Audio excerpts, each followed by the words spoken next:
Okey, Assalamualaikum warahmatullahi wabarakatuh. Hari ini saya nak berkongsi tentang satu perkara lah. Perkara ni boleh dikira sangat penting.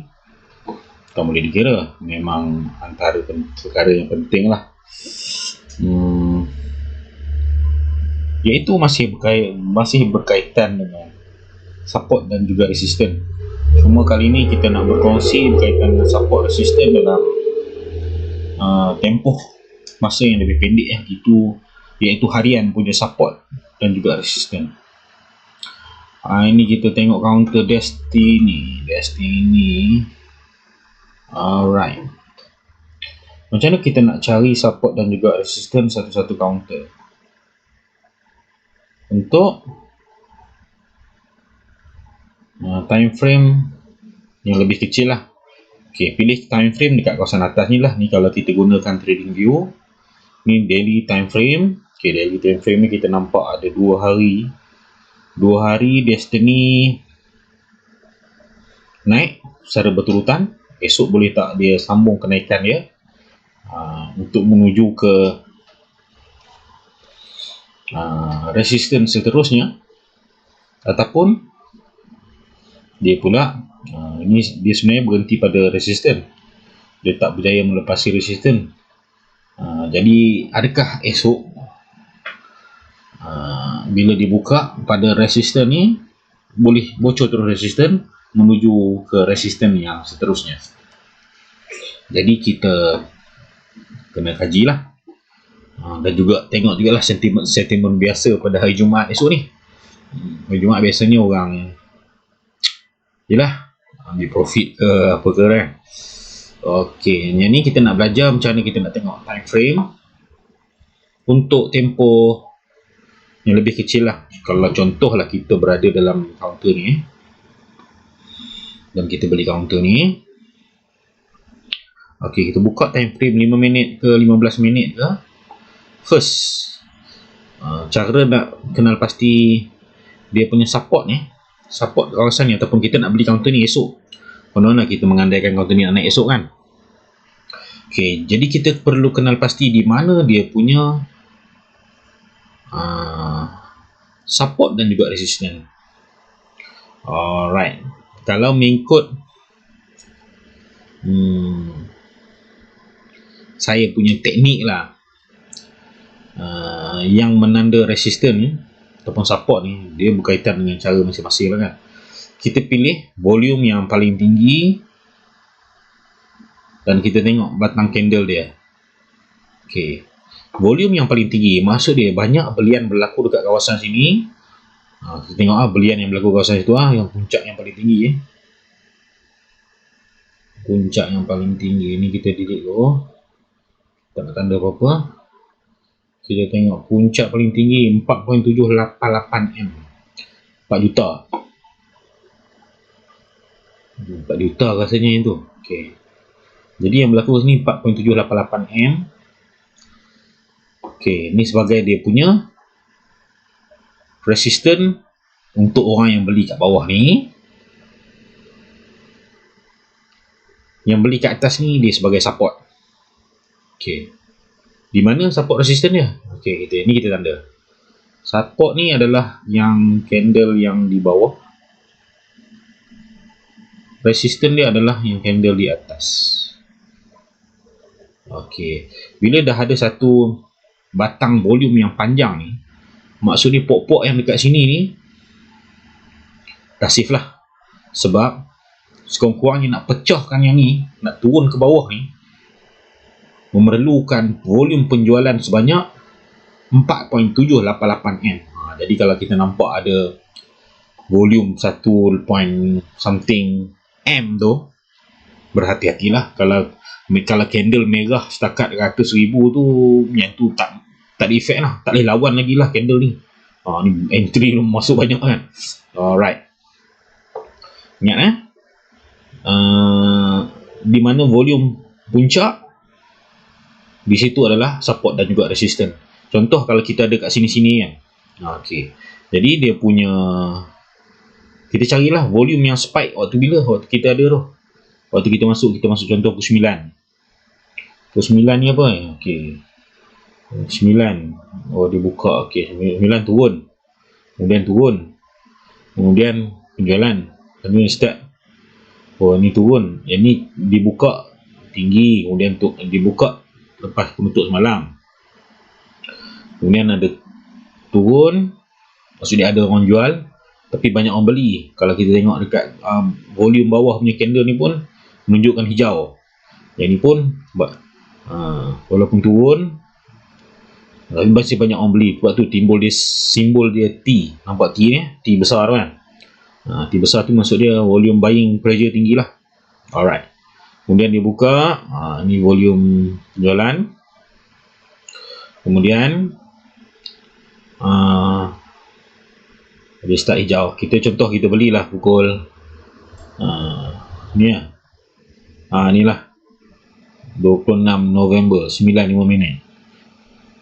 Pada harga RM2.50. RM2.50 pula, RM2.2.5. 25 sen lah, 25 sen. Dan kita tunggu bila volume nak spike ni. Bila nak spike, okey, dia naik. Dan dia berjaya naik, dia turun balik. Dia kata, cuak dah ni. Dekat ni aku beli tang sini 25 sen. Turun 2.55. Tinggal satu bar nak kita nak ni lah kan. Kata menyesal aku tak jual waktu ni. Itu biasalah tu. Yang ni sebab ni tak ada penanda aras lagi ni. Tak ada penanda aras. Volume yang paling tinggi pun tinggi sikit daripada candle ni. Kemudian kita nampak ada banyak penjualan. Kita pun masih bersabar lagi lah.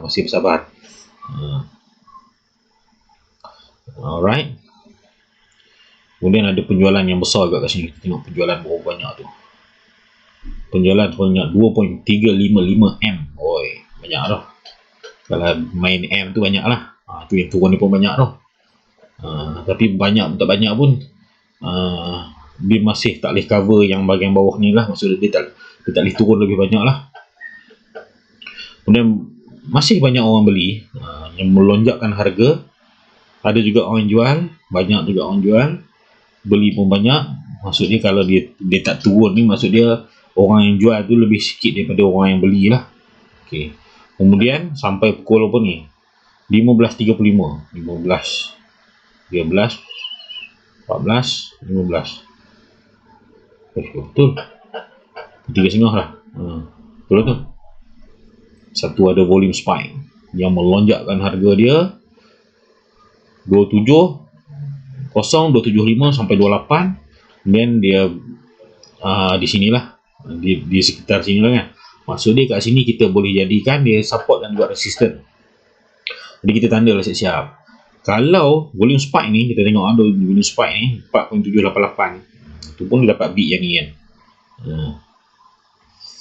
Okay, volume spike ni, kalau kat sebelah ni yang kita nampak ada merah ni, kita tengoklah merah tu 1.96 banyak juga lah. 252K. Okay, masih banyak. Tapi masih tak boleh nak pecah ni lah. Nak pecah support ni. Maksud dia support dia adalah pada individu yang pada waktu ketika ni dia masuk. Dia baru masuk, takkan dia nak keluar kan. Jadi mungkin kita yang bawah ni bertahan lah. Yang bawah ni adalah satu support yang ataupun resistance yang bila dia pecah kita boleh let go. Okey. Okey, kita sambung. Okey, di mana volume spike bermula daripada titik bawah hingga puncak. Dia adalah support dan juga resistance pada hari inilah. Okey, esok. Okey, kita tengok hari ni dia tutup. Dia tutup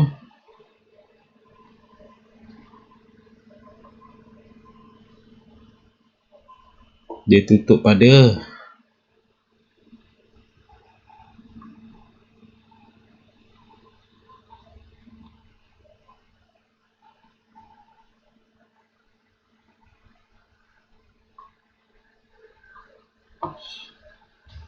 Yalah, 28. Dia tutup pada 28. Dia tutup pada 28. Dan kalau kita tengok volume spike ni, range harga yang berada di dalam volume spike yang tertinggi ni adalah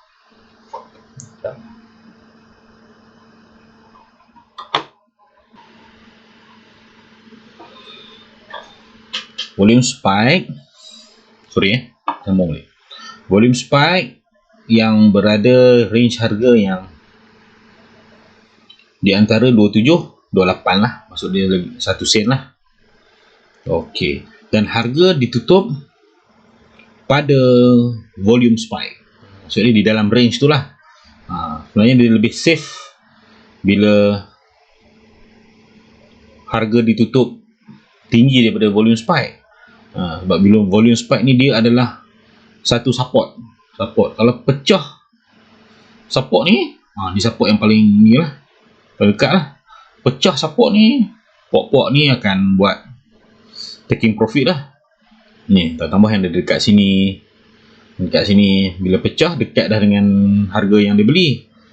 Support 27, dia beli 265. Untung-untung dapat modal balik.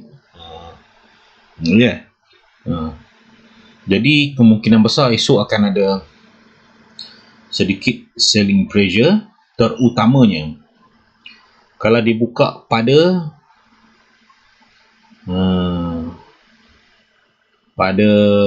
harga yang sama ditutup pada hari ini. Dan lebih positif kalau dia buka pada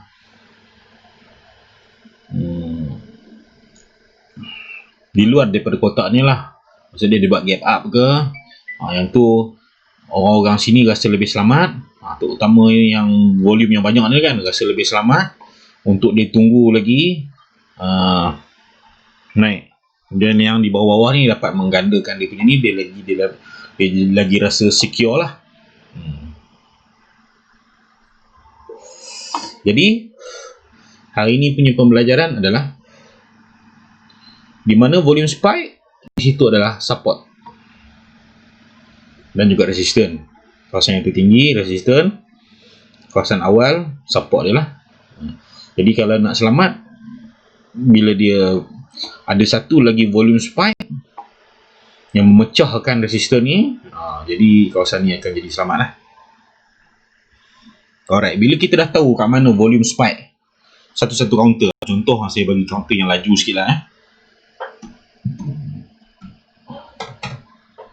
Counter laju ni selalu counter mahal lah kan. Okey.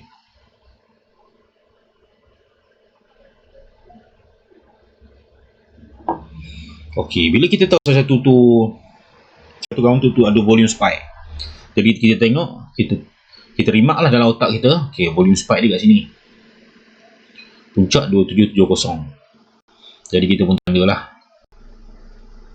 2770, kemudian start daripada sini lah. Alright, kemudian volume spike ni dipecahkan oleh penjualan yang banyak lah. Ni puak-puak kat sini nak ambil profit lah, terutamanya yang main intraday ni kan. Kemudian ada signal belian. Jadi sini pun ramai lah ni, maksud dia kat sini pun ramai, berjaya naik balik, masuk ke dalam support ni balik. Kemudian volume spike ni lah yang kita nak jadikan resisten. Bila dia pecah, contoh bila satu-satu resisten pecah, biasanya dia akan pergi lebih jauh. Yang ni yang kita panggil, kalau korang tengok dekat dalam korang punya platform dia tak nampak macam ni. Kita mungkin akan nampak macam ni. Dia macam ni. Tapi lebih kecil lah kalau guna handphone, lebih kecil lah. Kalau guna dalam dalam software ke website ke, kalau line macam ni lah. Kalau candlestick inilah yang kita biasa guna ni lah kan. Jadi entry adalah pada kawasan selepas resisten, supaya Kalau resisten tak dapat pecah pun, kita buat kat loss siap kat sini lah. Tapi yang counter laju ni seronok sikit main kalau kita tahu support resisten lah. Contoh mula-mula buka pada 26 November, inilah ada volume spike ni, jadi kita pun tanda volume spike kat mana? Oh, kat sini. Okey, kita pun tanda lah siap-siap. Tapi turun sebab geng-geng ni lah. Yang ni kita panggil geng-geng main V-shape ni. Bila turun dan dia buat kenaikan, ni tak berjaya buat kenaikan lagi, kemudian dia turun lagi. Ni kemudian dia berjaya pecah. Bila berjaya pecah, jadi entry yang sesuai adalah dekat sini lah. Maksudnya dia dah mengetasi volume di kawasan ni, dah berjaya mengetasi volume yang dapat ni lah di awal-awal buka ni. Jadi kedua tinggi lah kan. Mungkin sama tinggi lah. Kemudian dia turun balik. Biasanya lepas pecah resisten ni, yalah, harga dah naik, geng-geng kat sini nak ambil untung lah, 1 bit 2 bit pun jadilah kan. Jadi dia turun balik, kemudian dia naik balik, dan kenaikan dia bersama dengan volume pula ni, dia berjaya membentuk satu pecahan yang baru, turun balik dia sampai support ni, kuat ke support ni. So dia geng-geng kat sini, dia masih bertahan ni, tak nak jual lagi lah, setakat sikit-sikit dia tak nak jual lagi, dia bertahan lagi, dan dia meneruskan kenaikan sampailah dia berjaya melepas ni, dia akan terbang lah. Yang ni dia tak ada support resistance lagi dia. Dan yang ni kalau kita tengok counter ni, dia close di atas volume yang besar, kemungkinan besar dia boleh naik lagi. Okey, jadi dia punya tips kalau volume spike ni, kita tengok volume spike, harga penutup dia lebih tinggi daripada volume spike ni, kita selamat tang apa? Kalau dia jatuh pun, dia akan jatuh tang sini, dia akan naik balik lah. Ataupun terjadi lah 2770 ni sebagai support, ataupun kita tunggu dulu. Kita tunggu kalau ada orang jual ke esok, kita sambal tang 2.770, kemudian kita ride lah. Kalau dia jatuh, pandai-pandai kat loss kan. Jadi cara main dia macam tu lah. Sebab main saham ni kita kena faham satu benda je, ataupun kita faham lah asas kehidupan kita ni. Asas kehidupan kita ni apa? Salah satu asas kehidupan yang 4 saya pernah cerita adalah berpasang-pasang. Bila kita cerita pasal berpasang-pasang, saham ni pun ada pasang dia. Berpasang-pasang dia, ada pasangan dia. Untung, kita nak untung je. Rugi, pasangan dia kita selalu ignore kan. Jadi kat dalam saham ni kena siap lah. Nak rugi level mana yang aku nak rugi, takat mana aku nak rugi, nak untung berapa bit aku nak untung. Jadi perlu ada kita punya perancangan lah. Sebab kita tak boleh nafikan pasang surut, naik turun, dia tak selama-lamanya dia naik, dan dia tak selama-lamanya turun. Counter turun berpotensi untuk naik, counter naik berpotensi untuk turun, dan mungkin juga dia boleh naik balik. Jadi itulah pasangan dia lah. Jadi janganlah mengharapkan satu harapan yang terlalu tinggi untuk counter pilihan naik RM1 ke naik apa ke. Itu dari sudut teknikal dia tak berapa logik lah. Jadi perkongsian hari ini berkaitan dengan support resistance dalam time frame yang lebih kecil, supaya kita tahu kita nak masuk tang mana. Contoh kita nampak satu counter ni naik sampai 5 sen ni, apa benda KTB ni. KTB ni kategori PN17 ni maksudnya counter bermasalah kan. Dia baca melepasi resisten dia. Resisten pertama tang sini, adjust lah. Resisten kedua tang sini atas satu. Ni 205 215. Oh, atas tu sen. Okey. Jadi kita tengoklah.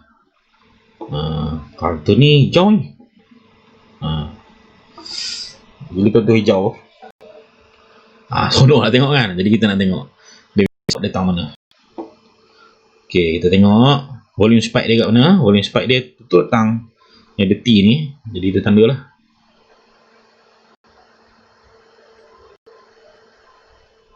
Ini tinggi sikit lah, panjang sikit, tak nampak lah.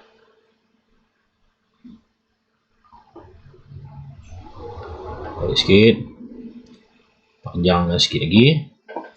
Ok, jadi kita tanda dia punya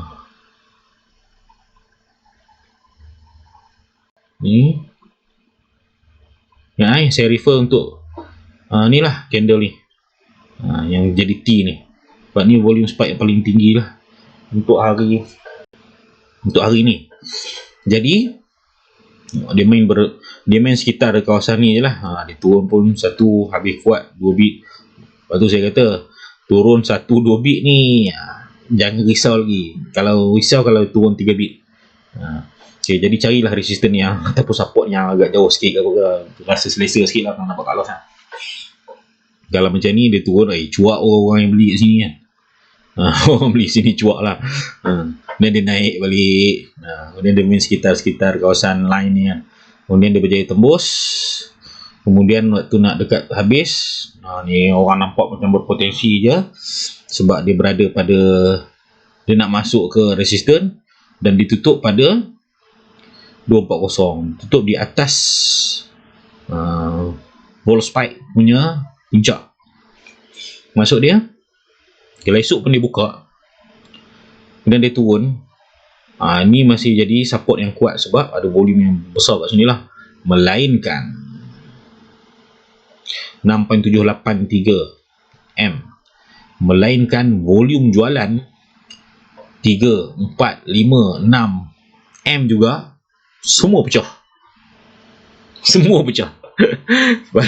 dia cover area sini ni. Tapi itulah ni yang saya cerita ni, yang untuk yang ni kalau tak tolak yang ni, tambah yang ni, mungkin dia lebih lah. Tapi tengoklah esok kejadian macam mana. Yang ni saya rasa orang nak main, kalau nak main BTST ni salah satu syarat nak main BTST lah. BTST ni maksud dia buy hari ni, maksud dia kita tengok counter yang naik banyak, naik besar ke, maksud dia volume dia banyak masuk lah kan. Kemudian dia tutup pada paras atas daripada volume spike ni volume yang menyebabkan harga spike, dan dia tutup pada atas. Jadi counter ni boleh orang katalah. Jadi tengok keadaan esok macam mana. Segala pendapat saya hanya melalui perspektif saya sendirilah. Okey, sekian dulu perkongsian pada hari ini. Assalamualaikum.